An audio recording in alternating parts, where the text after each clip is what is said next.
tem um detalhe, assim. Geralmente, que nem ele falou que o metabolismo... Ele supõe que o metabolismo parou e pronto. Mas, porque ele não tá mais perdendo peso. Mas geralmente, geralmente a galera subestima a ingestão calórica. Então, assim... Porque, assim, quando a gente perde peso, de fato, o metabolismo gasto-energético ele reduz. Em parte porque você está pesando menos, então você tem menos massa corporal, você gasta menos energia. Em parte porque ocorre um fenômeno chamado termogênese adaptativa.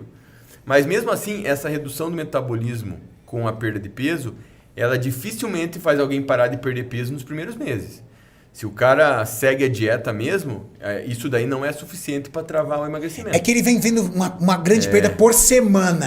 E aí essa perda já não é mais agressiva por semana. Ele fala, parou. A tendência, a gente sabe, a curva de perda de peso é assim. Isso. Né? Começa assim, né? Só que aquilo que a gente falou no começo, sobre o aumento da fome. Com o emagrecimento, chega uma hora que a fome vai aumentando. Então, normalmente, as pessoas começam a compensar essas calorias. Muitas vezes sem perceber. Não é porque o cara, ele é imperceptível. Ele vai... Então, sabe que saiu um estudo esse ano? Que ele mostrou que indivíduos que tiveram sucesso no emagrecimento... Veja, estou falando de pessoas que tiveram sucesso. Eles foram medir o gasto energético desses caras e compararam com o que eles ingeriam. Com o que eles falavam que ingeriam. Então, eles falavam, por exemplo, que eles achavam que estavam ingerindo 1.200, eles estavam ingerindo 1.800. Vixe. Como é que eles sabiam isso? Porque eles mediram o gasto energético. Ou seja, mesmo os caras que têm sucesso no emagrecimento, eles subestimam a ingestão calórica. Então, a maioria das pessoas que ela está no platô, eles acham que é porque o metabolismo está lento, mas na verdade porque elas acham que estão comendo menos quando estão comendo, na verdade, mais. E esse componente, até o Kevin Hall, que é um cara que tem uma gaiola metabólica nos Estados Unidos, o que ele observa? Que quando você perde peso e perde principalmente massa muscular, existe um feedback no sistema nervoso central avisando, o cara perdeu músculo, aumenta a fome. Aumenta. Caramba, Donato. Quando você perde músculo, aumenta a sua fome. Não é só quando perde gordura. Não é? O músculo é até pior o drive de vontade de comer. Por quê?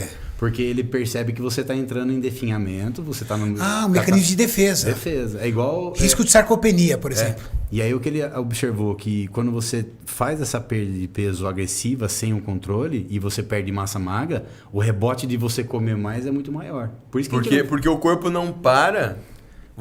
A tua fome ela persiste enquanto a massa muscular não for recuperada. Então, mesmo que vamos supor que o cara pesava 80 quilos, foi para 60 quilos, certo? Ele tá com a fome no talo. Aí ele tem o descontrole alimentar, volta a comer, ele volta aos 80.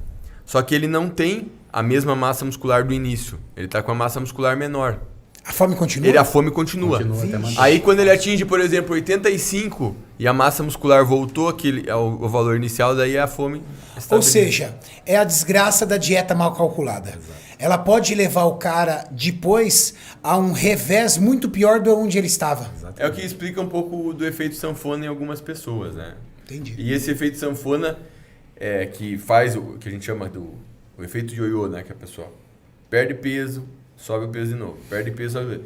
Às vezes a pessoa começou com peso mais baixo e de repente está com peso mais alto.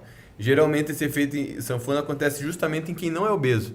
É o cara que não era obeso, começou a fazer dieta e faz dieta, para dieta, faz dieta e quando vê, ele está com sobrepeso em decorrência dessa história. Tem um gráfico no livro, no 33%, que eu coloco esses 6 pontos. Tipo, o cara pega, ele faz uma dieta de menos 20 calorias por quilograma de peso, cortada, perde água nos 2-3 primeiras semanas, estafa mental, não consegue treinar, aí o sistema nervoso central fala, você vai morrer, aumenta a fome, e aí ele perde estribeira e aí ele se frustra, porque fica um ciclo vicioso. Caramba, cara. E a galera acha que, aumente massa magra para aumentar o metabolismo. Cara, é 15 calorias por quilo de músculo. Posso falar? Uma coisa legal pra galera fazer é procurar um nutricionista, né, cara? Isso é legal. Certeza. Isso é uma coisa muito legal.